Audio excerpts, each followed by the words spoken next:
Hello दोस्तों, online study point में आपका स्वागत है। और गाइस, आज है 12 दिसंबर से बनने वाले सभी इम्पोर्टेंट करंट अफेयर्स, साथ ही साथ उनसे रिलेटेड सारी इम्पोर्टेंट डिटेल्स, कल की वीडियो का एक क्विक रिवीजन, इसके अलावा जो भी क्वेश्चंस आपके एग्जाम्स में बार बार पूछे जाते हैं, सो जीएस के कुछ क्वेश्चंस वीडियो के लास्ट में हम डिस्कस करेंगे। सो जो ये वीडियो है एक कंप्लीट पैकेज है आपकी प्रिपरेशन के लिए। सो गाइज, जल्दी से वीडियो को लाइक कर दीजिए, शेयर कर दीजिए अपने सभी दोस्तों के साथ। एंड अगर आप चैनल पर नए हैं तो उसे सब्सक्राइब करना नहीं भूलेगा। वीडियो का जो लाइक का टारगेट है, हम लोग 5000 का जो है यहाँ पर टारगेट रखते हैं, ठीक है। और गाइज, हमारा जो मोबाइल एप्लीकेशन है वहाँ आपको पीडीएफ्स, करंट अफेयर क्विज और बहुत सारा कुछ मिल जाएगा, जिसकी लिंक डिस्क्रिप्शन में दी गई है। कल की वीडियो का एक क्विक रिवीजन करेंगे। दिसंबर 2021 में अंतर्राष्ट्रीय अंतरिक्ष स्टेशन का दौरा करने वाले पहले जापानी पर्यटक कौन बने हैं? तो ये हैं यूसाकु मेजावा। 10 दिसंबर को विश्व भर में कौन सा दिवस मनाया जाता है? तो 3 दिवस मैंने आपको कल बताए थे, नोबेल पुरस्कार दिवस, अंतर्राष्ट्रीय पशु अधिकार दिवस और मानव अधिकार दिवस। नेक्स्ट देखेंगे, भाषा संगम मोबाइल ऐप में कितनी भाषाएं हैं? तो 22 भाषाएं हैं। हाल ही में भारतीय मूल के अनिल मेनन स्पेस एक्स के पहले फ्लाइट सर्जन बने हैं। तो स्पेस एक्स का मुख्यालय हमने देखा था कहाँ पर है, तो ये कैलिफोर्निया यूएसए में है, ठीक है। नेक्स्ट देखेंगे, चर्चा में रहे एलसीआरडी का पूर्ण रूप क्या है? तो it is laser communication relay demonstration. Forbes की शक्तिशाली महिलाओं की वार्षिक सूची में निर्मला सीतारमण का स्थान है 37वां। ताशकंद उज्बेकिस्तान में राष्ट्रमंडल भारोत्तोलन चैंपियनशिप में महिलाओं के 49 किलोग्राम वर्ग में स्वर्ण पदक जीता है झिली दल बेहरा ने। भारत में कौन सा फल और सब्जी बाजार दिसंबर 2021 में जो FSSAI द्वारा स्वच्छ और ताजे फल और सब्जी बाजार के रूप में प्रमाणित होने वाला बाजार बन गया है? तो it is Indian national averse market. Byju's का ब्रांड एम्बेसडर बनाया है नीरज चोपड़ा को। और हाल ही में जो केन बेतवा नदी जोड़ो परियोजना है उसको मंजूरी दे दी गई है। देखेंगे आज का पहला क्वेश्चन। हाल ही में उत्तर प्रदेश के हैदरपुर आर्द्र भूमि को रामसार साइट के रूप में मान्यता दी गई है। वर्तमान में भारत में कितनी रामसार साइट्स है, मतलब इसको मिला के कितनी होंगी? So recently Haiderpur wetland in Uttar Pradesh has been recognised as a Ramsar site. So how many Ramsar sites are there in India? So इसको मिला के टोटल जो हो गई हैं वो हो गई हैं 47। कभी आ जाए इसके अलावा, तो इसके अलावा कितनी हुई? 46 हुई। पश्चिमी उत्तर प्रदेश की बिजनौर से लगभग 10 किलोमीटर दूर मध्य गंगा बैराज से लगे हैदरपुर वेटलैंड को 1971 के रामसार कन्वेंशन ऑन वेटलैंड्स के तहत मान्यता दी गई है। उत्तर प्रदेश में अब 9 रामसार जो है आर्द्र भूमि शामिल है। नमामि गंगे के तहत आर्द्र भूमि की पहचान की गई है, जो गंगा के साथ एक मॉडल आर्द्र भूमि के रूप में एक केंद्रीय प्रमुख है, ठीक है। अब डेज में कितने हो गए हैं टोटल? तो 47 हो गए हैं, 47 हो गए हैं। रामसार साइट्स इन इंडिया अगर हम देखें स्टेट वाइज, अगर आप देखें, सो वुलर लेक, हॉकन वेटलैंड, इसके अलावा जो है अलग अलग हैं, सांभार लेक है राजस्थान में, केवलादेव नेशनल पार्क है, फिर नल सरोवर वर्ल्ड सेंचुरी है गुजरात में, ठीक है। सो इस तरीके से एमपी में जैसे कि भोज वेटलैंड एक ही है। सो ये आप याद रखेंगे। अब रामसार की बात करें तो यहाँ एक कंट्री आती है, आप लोकेशन देख सकते हैं इसकी, ईरान। अब ये क्यों इम्पोर्टेंट है? तो देखिए, पहले हम देखेंगे कि ये जो वेटलैंड्स हैं ये क्या होते हैं और फिर हुआ क्या था, वो मैं आपको बताती हूँ। ईरान क्यों इम्पोर्टेंट है? देखिए, आर्द्र भूमि में पानी में स्थित मौसमी या स्थायी पारिस्थितिक तंत्र होता है।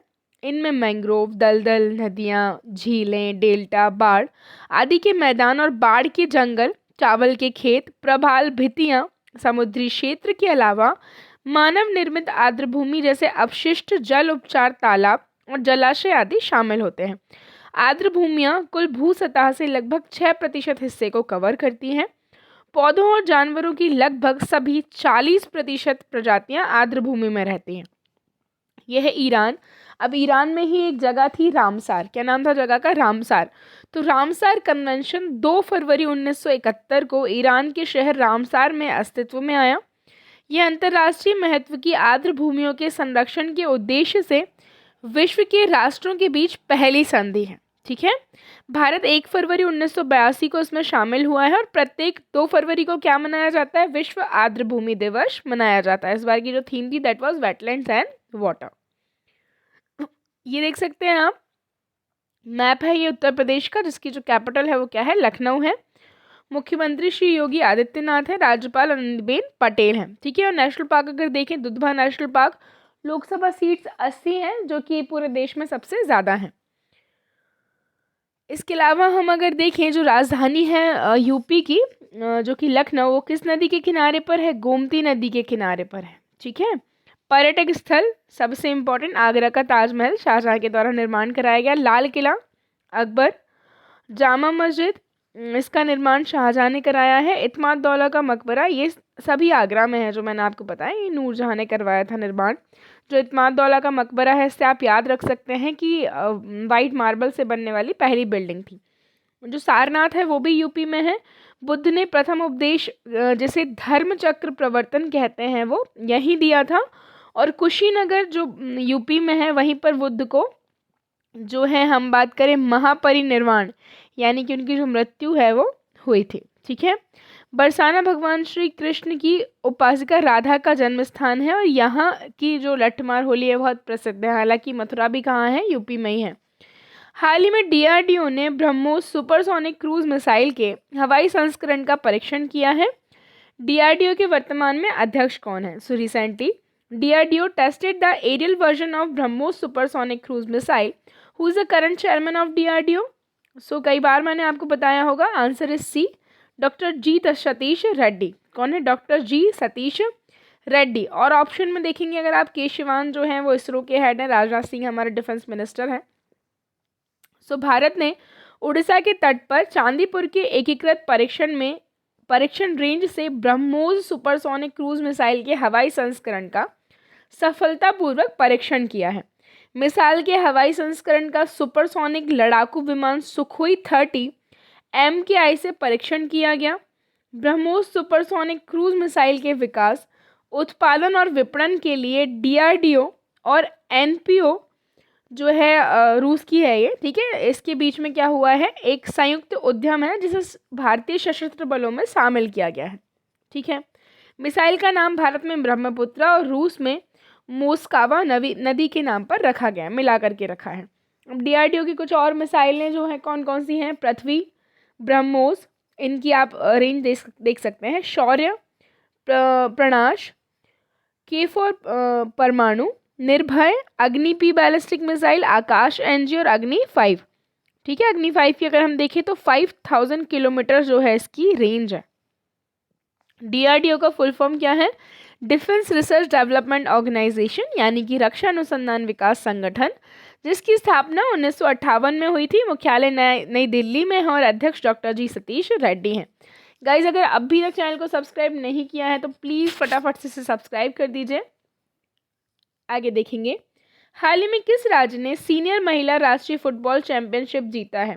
So which state won the senior women's national football championship recently? इसका जो आंसर है इट इज बी, मणिपुर। किसने जीता है? मणिपुर ने। सो मैं आपको बता दूं, केरल के कोझिकोड में EMS स्टेडियम में फाइनल में रेलवेज पर नाटकीय पेनल्टी शूटआउट जीत के बाद मणिपुर ने सीनियर महिला राष्ट्रीय फुटबॉल चैंपियनशिप जीता है। सर्वश्रेष्ठ गोलकीपर का पुरस्कार ओकराम रोशनी देवी मणिपुर को दिया गया है। सबसे अधिक गोल करने वाली खिलाड़ी संध्या रंगनाथन तमिलनाडु से है और सबसे मूल्यवान खिलाड़ी इरोम प्रेमेश्वरी देवी मणिपुर की हैं, ठीक है। ये लोकेशन है मैप में मणिपुर की, आप देख सकते हैं। हमारा नॉर्थ ईस्टर्न स्टेट है ये। इसकी राजधानी इम्फाल है। मुख्यमंत्री श्री N बीरेन्द्र सिंह हैं। राज्यपाल LA गणेशन है। और मैं आपको बता दूं, केबुल लामजाओ नेशनल पार्क, जो कि दुनिया का एकमात्र, मतलब कहें हम इंडिया में एकमात्र तैरता हुआ राष्ट्रीय उद्यान है, लोकटक लेक पर मणिपुर में ही स्थित है। आगे देखेंगे, हाल ही में ऊर्जा मंत्रालय ने कब से कब तक ऊर्जा संरक्षण सप्ताह का शुभारंभ किया है? सो गाइज, 8 से 14 दिसंबर, 8 to 14 ऑफ दिसंबर, जो हमारी मिनिस्ट्री ऑफ पावर है, it has launch the energy conservation week. Okay, अब ये है क्या? सो विद्युत मंत्रालय आज़ादी का अमृत महोत्सव के तहत 8 से 14 दिसंबर 2021 तक ऊर्जा संरक्षण सप्ताह जो है मना रहा है। ऊर्जा दक्षता ब्यूरो द्वारा समारोह में 3 प्रमुख गतिविधियां शामिल होंगी, जैसे स्कूली बच्चों के लिए राष्ट्रीय चित्रकला प्रतियोगिता, उद्योगों और प्रतिष्ठानों के लिए राष्ट्रीय ऊर्जा संरक्षण पुरस्कार और नवीन ऊर्जा दक्षता प्रतियोगियों जो प्रौद्योगिकी हैं उनको मान्यता देने के लिए राष्ट्रीय ऊर्जा दक्षता नवाचार पुरस्कार। ठीक है। ऊर्जा दक्षता ब्यूरो 4वीं से 10वीं कक्षा में पढ़ने वाले स्कूली बच्चों के लिए ऊर्जा संरक्षण पर राष्ट्रीय स्तर की पेंटिंग प्रतियोगिता भी आयोजित कर रहा है। और इस वर्ष की थीम आज़ादी का अमृत महोत्सव, ऊर्जा का कुशल भारत और आज़ादी का अमृत महोत्सव स्वच्छ ग्रह है। नेक्स्ट देखेंगे 2021 का दुनिया का सबसे मूल्यवान एडटेक कंपनी कौन सी बनी है। सो ये बन गई है, सभी को पता होगा, बायजूस। कौन सी? बायजूस। बेंगलोर बेस्ड बायजूस एक भारतीय बहुराष्ट्रीय शैक्षिक प्रौद्योगिकी कंपनी है। ये $18 बिलियन के मार्केट कैप के साथ दुनिया की सबसे मूल्यवान एडटेक कंपनी बनी है। ठीक है। बायजूस ने ऑस्ट्रेलिया में मुख्यालय वाले जियोजेब्रा का अधिग्रहण कर लिया है और इस सौदे की कीमत करीब $10 करोड़ है। जियोजेब्रा का इंटरैक्टिव गणित सीखने का उपकरण है और यह बायजूस का 9वां बड़ा अधिग्रहण भी है। ठीक है। पता होगा अभी बायजूस ने थोड़े टाइम पहले ग्रेडअप को भी जो है एक्वायर किया था। हाल ही में किस देश ने बीजिंग शीतकालीन ओलंपिक 2022 के राजनयिक बहिष्कार की घोषणा की है? तो किस कंट्री ने की है? Answer is America. So which country has recently announced a diplomatic boycott of Beijing winter Olympics? So इसका जो आंसर है वो क्या है? It's a, America. बाइडेन प्रशासन ने घोषणा की है कि चीन द्वारा इस तरह के किसी भी राजनयिक बहिष्कार के खिलाफ अनिर्दिष्ट जवाबी कार्रवाई करने के बाद बीजिंग में 2022 शीतकालीन ओलंपिक में अमेरिकी अधिकारी शामिल नहीं होंगे। अमेरिका ने कहा कि चीन के मानव अधिकारों पर अत्याचार उसके बहिष्कार का मुख्य कारण है। अमेरिका ने बहिष्कार को राजनयिक बहिष्कार का नाम दिया है। ठीक है। हालांकि अमेरिका अमेरिकी एथलीटों को ओलंपिक में भाग लेने की अनुमति दे रहा है। ये देख सकते हैं आप लोकेशन अमेरिका की, and the capital is Washington DC. ठीक है। DC stands for the District of Columbia. किस राज्य सरकार ने 2032 ओलंपिक तक कुश्ती को गोद लेने का निर्णय लिया है? तो इट इज उत्तर प्रदेश। किस देश को अंतर्राष्ट्रीय ओलंपिक समिति ने 2022 के अंत तक जो है निलंबित किया है ओलंपिक से? It is Uttar Korea, north Korea. किस नोबेल शांति पुरस्कार विजेता को टोक्यो ओलंपिक में ओलंपिक लॉरेल पुरस्कार से सम्मानित किया जाएगा? तो ये है मोहम्मद यूनुस। और पहली बार हॉकी कब शामिल हुआ है ओलंपिक्स में? 1928 में। देखेंगे नेक्स्ट क्वेश्चन, किस शहर में बिम्स्टेक देशों के साथ संयुक्त सैन्य पैनेक्स 21 का आयोजन किया जाएगा? सो इसका जो आंसर है, in which city joint military PANEX 21 will be organised with BIMSTEC countries? कहाँ पर? महाराष्ट्र, पुणे में। ओके। सो हम देखें इसके बारे में। इसका आयोजन पुणे में 20 दिसंबर से 22 दिसंबर तक किया जाना है। पैनेक्स 21 एक मानवीय सहायता और आपदा राहत अभ्यास है। इसमें शामिल देश भूटान, बांग्लादेश, नेपाल, म्यांमार, श्रीलंका, भारत और थाईलैंड। ठीक है। ये देख सकते हैं लोकेशन। बिम्स्टेक का full form the Bay of Bengal initiative for multi sectoral technical and economic cooperation. इसके 7 सदस्यों में से 5 दक्षिण एशिया में से हैं, जिनमें बांग्लादेश, भूटान, भारत, नेपाल और श्रीलंका शामिल हैं तथा 2 म्यांमार और थाईलैंड दक्षिण पूर्वी एशिया से हैं। बिम्स्टेक का गठन 1997 में बैंकॉक घोषणा के माध्यम से अस्तित्व में आया है। ठीक है। वर्ष 1997 में म्यांमार के शामिल होने के बाद इसका नाम बिम्स्ट एक्ट कर दिया गया है। ठीक है। ईसी जो है इसमें जोड़ा गया है। पहले जो था इट वाज बिस्ट ईसी। ये देख सकते हैं आप यहाँ पर बांग्लादेश, ये देखिए बांग्लादेश, इंडिया, श्रीलंका, थाईलैंड और इकोनॉमिक कॉपरेशन था ये। ठीक है। लेकिन अब इसको क्या कर दिया गया है? Bangladesh, India, Myanmar, Sri Lanka, Thailand and economic corporation. ठीक है। लेकिन 2004 में जो है नेपाल और भूटान इसमें जब शामिल हुए तब इसका नाम पूरा चेंज कर दिया गया, which was Bengal bay of Bengal initiative for multi sectoral technical and economic cooperation. Next देखेंगे, हाल ही में यूपी कैबिनेट ने आत्मनिर्भर कृषक विकास योजना को मंजूरी दी है। इसके तहत कितने किसान उत्पादक संगठन बनाए जाने का लक्ष्य रखा गया है? सो आंसर है इसका 1475। यूपी कैबिनेट ने आत्मनिर्भर कृषक विकास योजना को मंजूरी देने में लगभग 1475, हम बात करें, किसान उत्पादक संगठन बनाए जाने का लक्ष्य रखा है। ठीक है, और आत्मनिर्भर कृषक विकास योजना चालू वित्त वर्ष से लागू की जाएगी। ठीक है, यह योजना फसल कटाई के बाद प्रबंधन, बुनियादी ढांचे और समुदाय के लिए व्यवहार्य परियोजनाओं में निवेश के लिए दीर्घकालिक ऋण का वित्त पोषण सुविधा प्रदान करेगी। सभी ऋणों में 2 करोड़ रुपए की सीमा तक 3% प्रतिवर्ष की ब्याज सहायता प्रदान की जाएगी। नेक्स्ट देखेंगे यूनिसेफ दिवस कब मनाया जाता है। सो यूनिसेफ जो दिवस है गाइस, ये मनाया जाता है 11 दिसंबर को। ठीक है, अब यूनिसेफ है क्या, इसके बारे में चर्चा कर लेंगे, लेकिन उससे पहले देखेंगे हर साल 11 दिसंबर को दुनिया भर में यूनिसेफ दिवस मनाया जाता है क्योंकि संयुक्त राष्ट्र महासभा ने, यानी कि यूनाइटेड नेशंस जनरल असेंबली द्वारा 11 दिसंबर 1946 को यूनेस्को का गठन वर्ल्ड वॉर सेकेंड के कारण हताहत हुए बच्चों के स्वास्थ्य, पोषण, शिक्षा और सामान्य कल्याण में सुधार के लिए संयुक्त राष्ट्र अंतर्राष्ट्रीय बाल आपातकाल कोष के रूप में किया गया था। ठीक है, एंड करंटली इसका जो फुल फॉर्म है it is United Nations International Children's Emergency Fund जो था, ठीक है, उससे बदल करके कर दिया गया है यूनाइटेड नेशंस चिल्ड्रंस फंड। मुख्यालय न्यूयॉर्क में है और जो कार्यकारी निदेशक है वो है Henrietta H Fore. Last question of today's video is at home in the universe नामक पुस्तक के लेखक कौन है? Who is the author of book at home in the universe? So answer is A Balkrishna Madhur. कौन है? बालकृष्ण मधुर। देख सकते हैं आप इसको।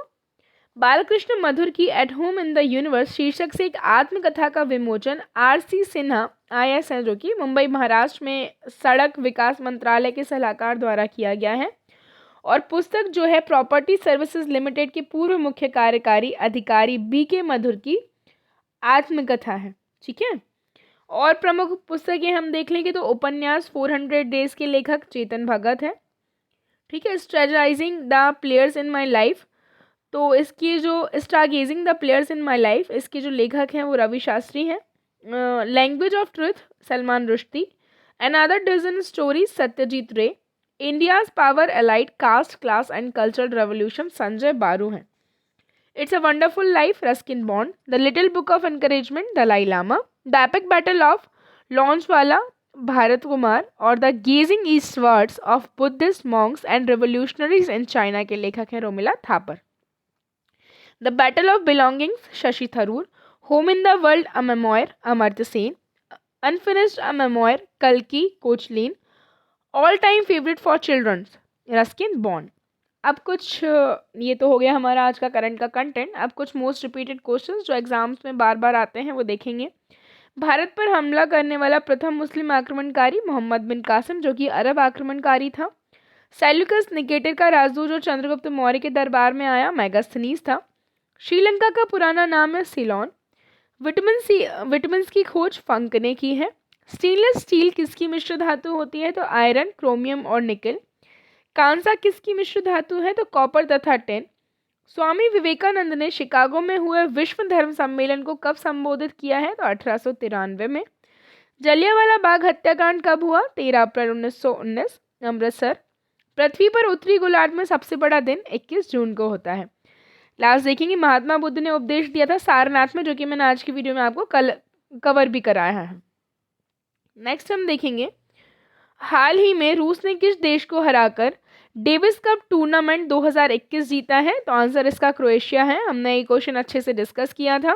ठीक है, और आज का जो क्वेश्चन है हाल ही में भारत की किस पहली महिला मनोचिकित्सक का निधन हुआ है? सो ये आंसर आपको करना है शारदा मेनन, चंद्रा नायडू, मनु भंडारी या Asha Devi. Okay, so guys ये जो थी हमारी आज की वीडियो थी। आई होप वीडियो आपको पसंद आई हो। इसे जल्दी से लाइक कर दीजिए, शेयर कर दीजिए अपने सभी दोस्तों के साथ।